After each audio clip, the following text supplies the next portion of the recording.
الزواحف مخلوقات غامضة وفظيعة، اسمها يعني الأشياء التي تزحف، وهذا بالضبط ما فعلته بزحفها وانفلاقها في زوايا خيالنا.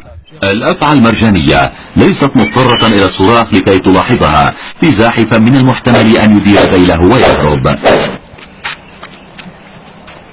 ففي بداية اليوم كل ما يمكن للزاحف أن يفعله هو أن يجلس في أشعة الشمس، حيث يمتص القدر الكافي من الطاقة ليتحرك بطريقة ما لتبرد نفسها، مثل الاختباء تحت الرمل أو التسلق إلى ظل صخرة مناسبة.